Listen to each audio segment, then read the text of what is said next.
But build a new surface outpost. Orbital station. Because this one actually literally tells you, it should tell you what is acceptable. Ah, it doesn't. Darn it. Oh well. Okay. Let's continue slowing this down. 60. I think we're going to be okay, actually. I've done worse re-entries. There we go. 36. That should be good.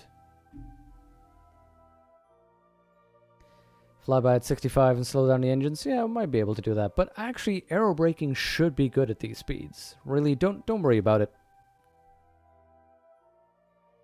Imagine if you've got something important right when he's about to land. Ugh. I do have a lot of spare Delta V. This will be fine. Let's add... There we go. In 9 days.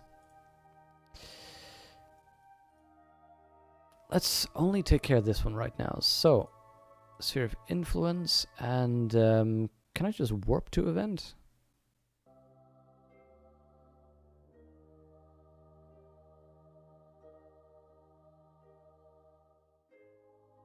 Minimize. Filter list a current vessel. That's useful, actually. Transfer recalculation. No, we don't need that. Are we okay with this vessel? Darn it. Let's at least get in some sunlight. There we go. It should be okay. Let's just fast forward.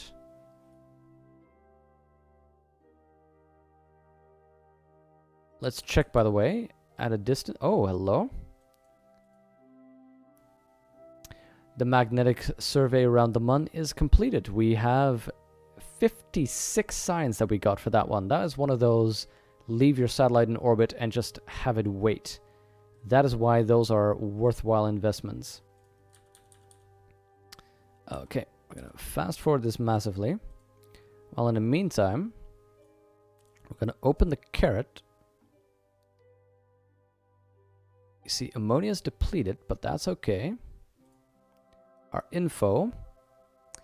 Our Carrig is dealing with some radiation, some stress, but he's good so far. It looks like these batteries...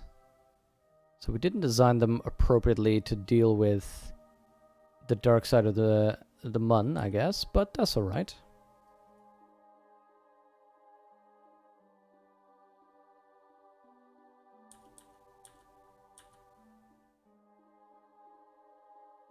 Let's change the config though to not tell us when a script is called.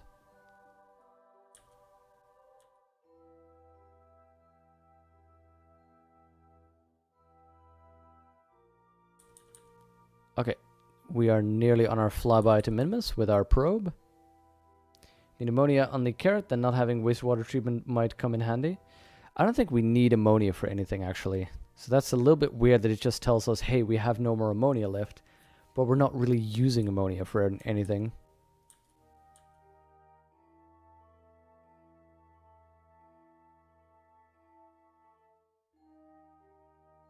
Okay, our Minimus flyby, there we go, will be starting real soon. We should currently be in orbit of Kerbal. We're in orbit of Kerbal shores, but very close. Should be about a minute away. There we go. We are now in space high over Minmus. So let's do an orbital telescope. Minty, gelatinous, sweet. Must get closer. Get a goo observation. You feel like eating the goo? No, I don't really. That's that goo that we got there. And note that all of these are stored in the data here. Goo observation, orbital telescope, and materials study. Samples react to the lack of an atmosphere. Record that data. So, what we need to do now is wait for our flyby to reach lower area. So where did it go then if it isn't used? Actually, we flew up an empty ammonia container, if you remember. Because we had a process that created ammonia. Now these, as you can see, are locked because we need to analyze them in a laboratory or send them home. Because these are material studies. Both the goo and material studies are actual samples. Now we're going to be skimming this thing pretty close. But by the time we get to a lower orbit, there we go. Below 30,000, we get this lovely information. This area doesn't look quite so appealingly minty. We do the other goo observation. Goo sticks to Minma's side of the container. Appears to be attracted to the tiny moon. You wonder if the goo is hungry too. And our materials study, the last one. The high radiation environment caused a few of the samples to glow. Looks like it would be fun to paint the rocket with this. Now, potentially we can get a bit more science as we go across a different biome. When will we? Well, we can overlay the biome map. Refresh, please. Or did we not scan? Did we not scan Minmus? We scanned Minmus. Why do we not get that overlay?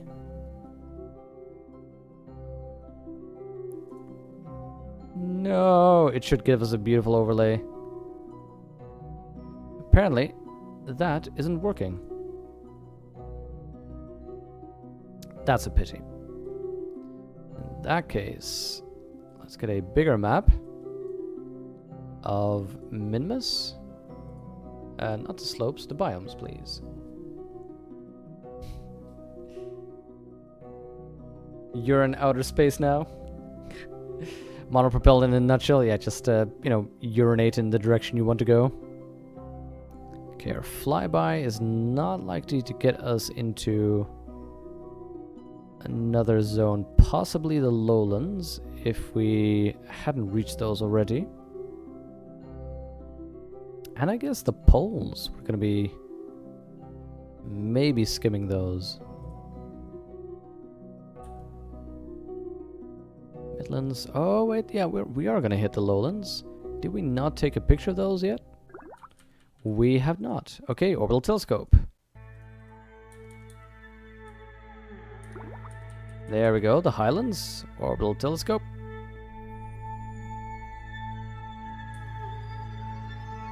Now we're quickly moving up already, so let's see what we have ahead of us. Midlands, lowlands, and by this time we're probably already back in a higher plane, so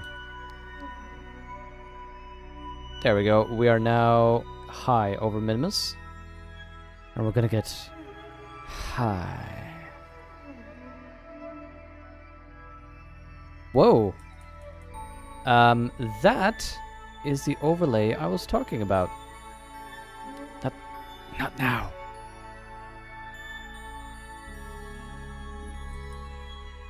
There's actually this real cool story. This interview by Neil deGrasse Tyson. He was interviewing Dan Massimino, one of the astronauts who went up in the International Space Station. And one of the questions was, how do you deal with going to the toilet in space?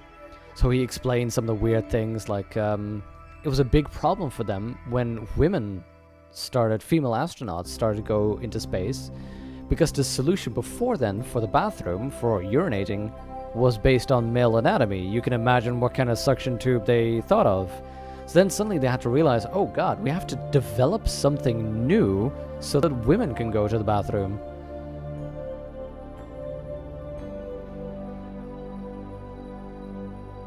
There we go. And the other thing he was talking about is that apparently urinating in space is beautiful, because you'll urinate and then that gets ejected into space. But what happens is that, of course, since space is so cold, your urine, in all the droplets that gets expelled, crystallizes and freezes immediately. And apparently it's so beautiful that sometimes the astronauts would like call each other like, urinating, and everyone would go to docking port because it becomes this spray of crystals that reflects the light with little tiny little rainbows and is apparently just lovely to see. And the other fun thing is, one of the reasons why they do that is because it's ejected with a little bit of force, it's ejected down to the Earth and actually gets into a decaying orbit, which means that the astronauts have peed on all of us.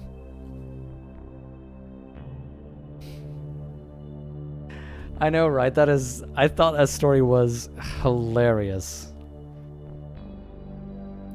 Okay, we are already in orbit of Kerbin. So, you know what? Let's just wing this. Look at our periapsis. The important thing is we want it, let's say, at 39 meters, 39 kilometers. It'll be fine. Relax. Don't do it when you want to go through it.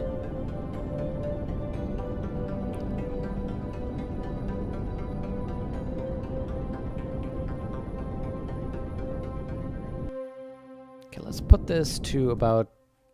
Oh. Ah, there we go. See, we are now... This is what's handy. We are now in the trajectory mode, so it's already telling us that after hitting this periapsis at 59, we're still going to be coming back to about here. Now at that point, our solar panels are going to be destroyed, so... There we go. At about 39, we have a capture. We have an absolute capture. Let's do a quick save, in case we get into any malarkey. We actually have more than enough delta V. So you know what? I think Maffy is right. How about we just go to 70 and then see if we can, at 70, add a maneuver to get down into a decaying orbit.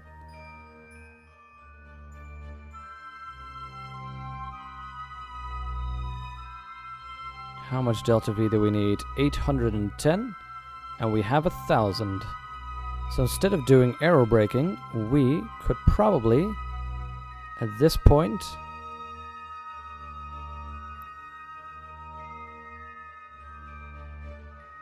there we go. We could, at that point,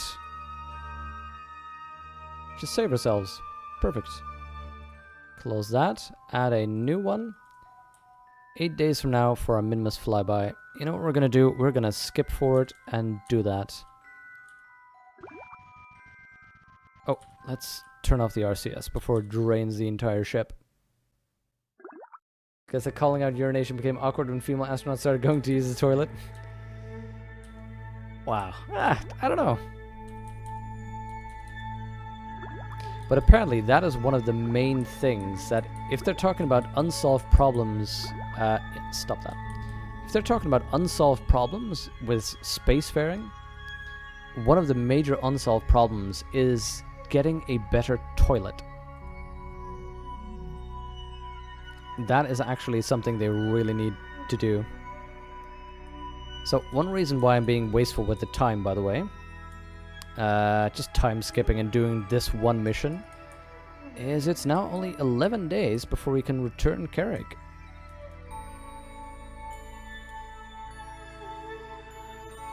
Okay, being a little careful here.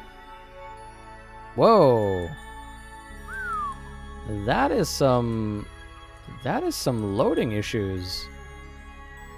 I think I may have messed up something when I installed so many mods.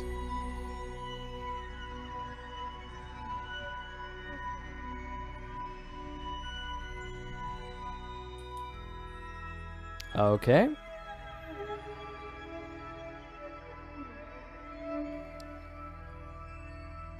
Our estimated burn is going to be coming around very soon, and then we need to make sure to be able... There we go. I'm gonna do this burn earlier, actually. I mostly did this maneuver node to find out how much delta V we need, and we have more than enough. So what I'm gonna do is I'm gonna start the burn already, because I want enough time so that we can rotate this thing to be facing forward in the atmosphere. By the way, with 3 kilometers per second, you can't just dive into 30 kilometers and have the heat shield take care of the rest. That really is no problem. 3 kilometers per second? Nah, it's fine. So I'm lowering my periapsis doing this.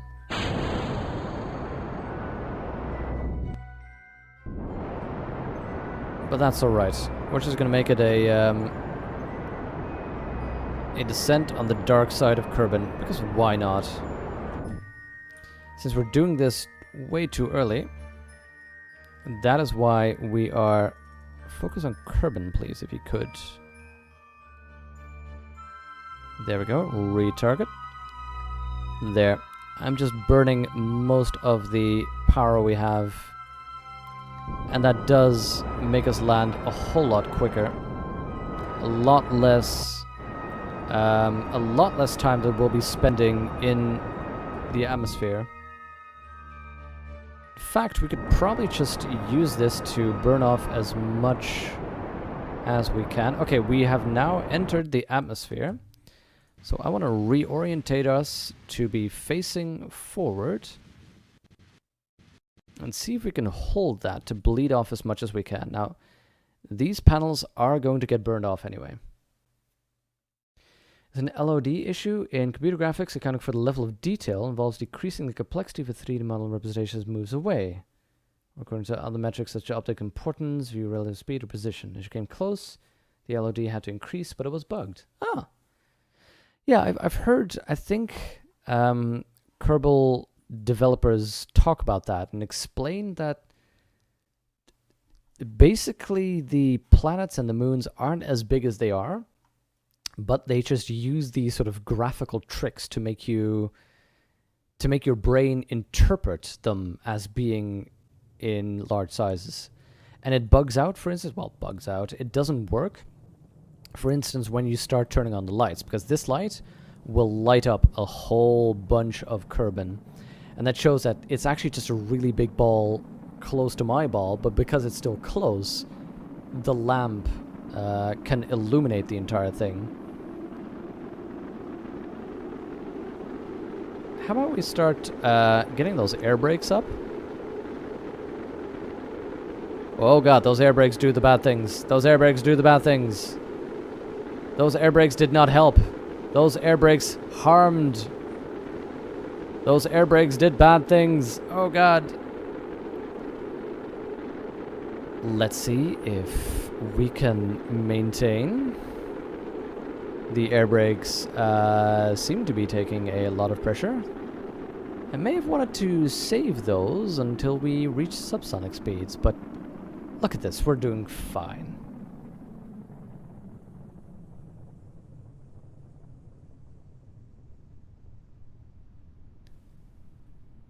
Looks like we're doing okay. Let's turn this off. Do we have any lights? We don't have any lights. Perfect. This is the stream of staring at a completely dark space. At the very least, we can unleash the parachutes already. You can see that by this thing being gray again. But since we are at 15 kilometers up in the air... Oh look, we're pointed in retrograde again, so I think... No, we're still pointed in retrograde.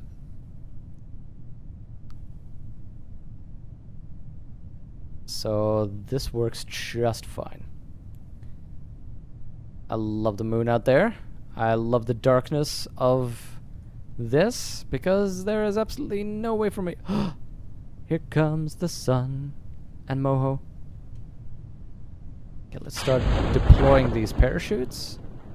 That flips this baby around. I love this, by the way. This is how planets work in real life as well, that you can see something like that. Let's remove those air brakes. We're fine. Maybe target it towards that if you can. Do you have any RCS left? I do not have any RCS left. It's okay, though. Center of mass is still back? Yeah. Yeah, so it kind of wants to wobble out of control here.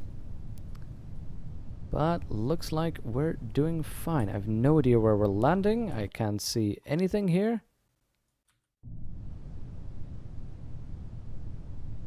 But as soon as these babies open, should be doing okay.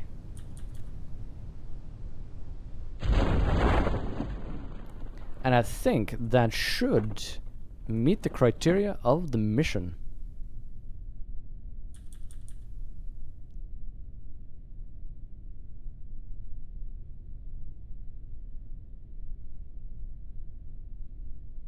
There we go. I really like sending a probe. Just the idea of, you know, the unmanned space exploration. I consider this practice for shooting probes to other planets. Because that will be a real challenge to come. Right now, this is kids' game. We can go to the Minimus, we can go to Mun, none of that is a problem. There we go. That gets us the world first milestone. We have returned home from a flyby of Minimus. 29,000. Boom. In the bag. Plus all the signs that we're getting from doing this flyby. Show me the money. Come on, show me the money.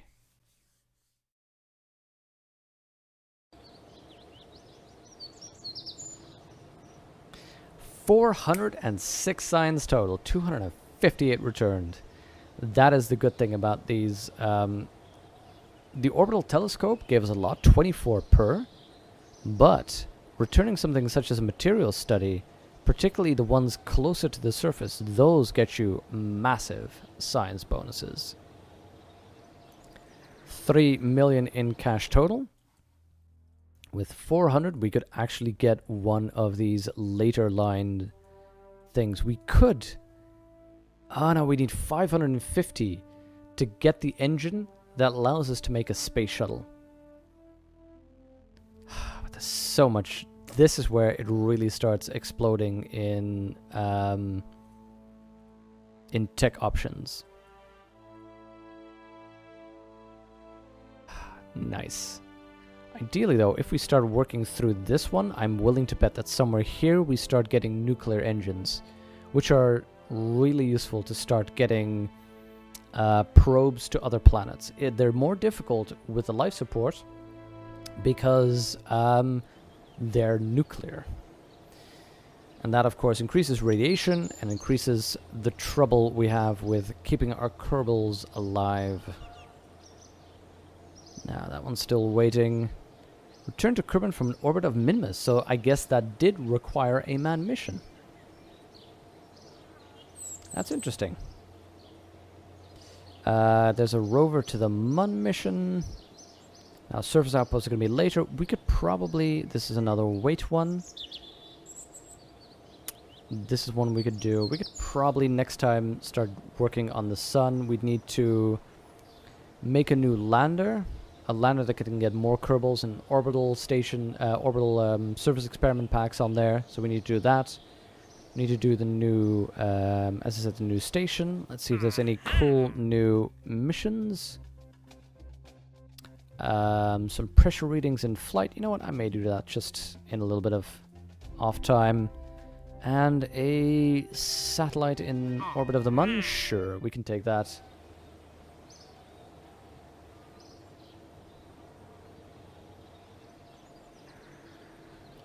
You look at the title of the stream, it's building a space station's... wait. Oh, did I do a typo? Sorry about that.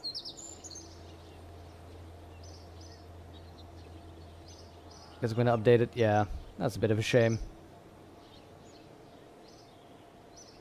Problem is landing was in telescope, which made some side drag. Ah, that would have been it. Yeah, good point. Stream title has a grammar mistake. Gasp! Building a space stations. It does indeed say that. Ah, that is such a pity. Let's see. Just to get Vanen in on the news, we'll have a bit of a look at our Carrot space station to enjoy the end of this stream. As you can see, this is our beauty currently orbiting and in full sunlight. So the gravity ring is orbiting and giving our Kerbal the needed exercise. He's slowly building up radiation, though, as you can see, 2%, because he is off in space. But right now, this is a small station. This is the antenna that we put on after we launched it, which apparently isn't good enough.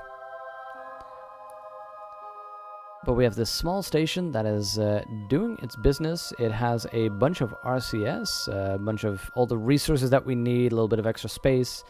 And the intention was to start expanding this, so we had a docking port on the side. We also have this escape vehicle that we can use to return from Kerbal orbit. Since this space station does not meet the requirement, we're going to need to get a new space station in orbit. And we'll probably deorbit this one. We'll probably just have it crash using the RCS. We'd need... What I'll do is I'll deorbit this thing using the RCS, if we can, and then I'll get the Kerbal Carrick, the engineer, in the escape vehicle, and then have that return safely. But I did an interesting little experiment. I made it in a 45-degree inclined orbit. Just because that's what the International Space Station has, and it also covers all the needed biomes. Well, I mean, it doesn't cover the poles, but I just figured it was a nice new thing to do and to experiment with. Because if you think about it, let's say I have another mission that says, oh, you need readings above this sort of area. Then you could wait until the space station is above the area and take the readings. Or you could hook something up to the space station and just have it wait until it's over the required area and then deorbit it. I figured that would be a really cool thing to do. But yeah, poor Carrot. Can't you just expand the station? Apparently, maybe I'd need to do that. Maybe I'd need to have the antenna on it and then hook it up. And have the antenna on it from the start. But right now it says build a new station that has an antenna, docking port, and can generate power. It has a docking port, it can generate power. But yeah, I don't know. Maybe we can try and send up a ship to meet it. And have an antenna on that ship and see whether that accepts the quest, the contract. But, in any case, that would be something for a future stream. Because for now, I will be cutting it here. It's been a lovely couple of hours. We had some good designs, we had some interesting things going on, and I'm going to take a nice bit of a rest here. I'm going to be leaving you with Tyler Reyes, who is doing he has something called EDB Space Program, Venus and Mars, because he's playing Kerbal with the real solar system mods and realism overhaul. That means that he's playing in our solar system. Everything's a lot more complex, everything's a bit more challenging.